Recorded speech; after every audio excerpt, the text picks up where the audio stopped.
Welcome everyone. तर आज आहे ज्येष्ठा गौरी आवाहन. तर आम्ही आमच्या घरी गौराईंना कसं स्वागत करतो, त्यांची कशी सेवा करतो, हे तुम्हाला मी आज दाखवणार आहे. So stay tune.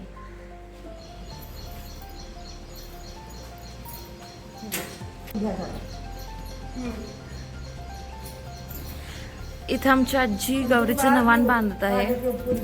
नवाणासाठी चाफ्याची पाने आणि गौरी.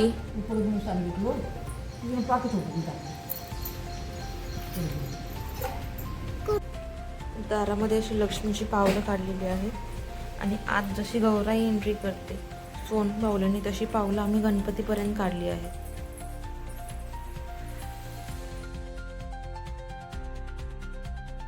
गौरीची पूजा वेगवेगळ्या ठिकाणी वेगवेगळ्या प्रकारे करतात. जसे की कोणी नदीवरती जातं, कोणी विहिरीवरती जातं. जिथे पाण्याचा उगम असतो, स्वच्छ वाहतं पाणी असतं, तिथे पूजा केली जाते. पण आमच्या जवळपास तसं काही विहीर किंवा नदी नाही आहे, तर आम्ही आमच्या बोरजवळच ही पूजा केली. बोरला देखील अगदी स्वच्छ पाणी येतं. तर ही पूजा करायची पद्धत आमच्याकडे तरी अशी आहे की 5 दगड घ्यायचे, त्यांना स्वच्छ धुवून हळदी कुंकू लावून घ्यायचं. जे आपलं नवाण असतं त्यालाही खाली ठेवायचं, त्यालाही पाण्यानं धुवून हळदी कुंकू विभूती लावून पूजा करायची. जो आपला तांबे असतो, कलश असतो, त्याला पाण्यानं भरून घ्यायचं आणि 5 दगडांची पूजा केल्यानंतर ते 5 दगड आहेत ते तांब्यामध्ये टाकायचे. त्याच्यानंतर आपण जे गौरीचं नवाण बांधलं ते त्याच्यामध्ये ठेवायचं. त्याला फुलांनी आणि पाऊतं जे की कापसाचं बनलेलं असतं त्यानं पूजा करायची. त्याच्यानंतर गौरीला चिरमुऱ्याचा नैवेद्य दाखवला जातो आणि अगरबत्ती लावून ओवाळून पूजा करून घ्यायची. पूजा झाल्यानंतर आम्ही सर्वांनी एकमेकांना हळदी कुंकू लावून हळदी कुंकूचा कार्यक्रम करून घेतला.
सायंकाळच्या आरतीसाठी आमच्याकडे गोंधळी येतो आणि अशी वाजत गाजत आमच्याकडे सायंकाळची आरती असते. सकाळची आरती आम्ही सर्व घरचे मिळून करतो.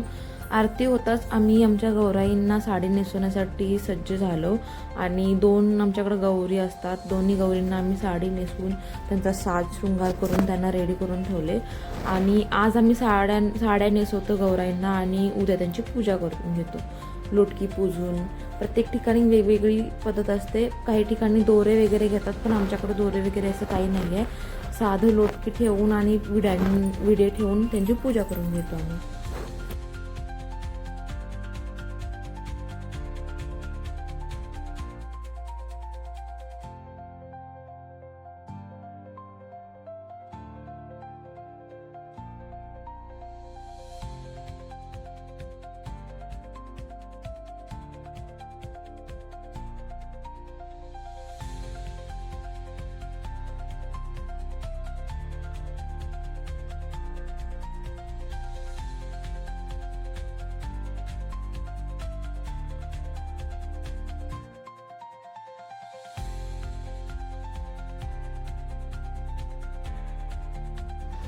आमच्या गौराई कशा दिसत आहेत हे आम्हाला कमेंट करून सांगा आणि तुमच्याकडे देखील अशी गौराईंना साडी नेसवायची पद्धत आहे का हे देखील आम्हाला सांगा.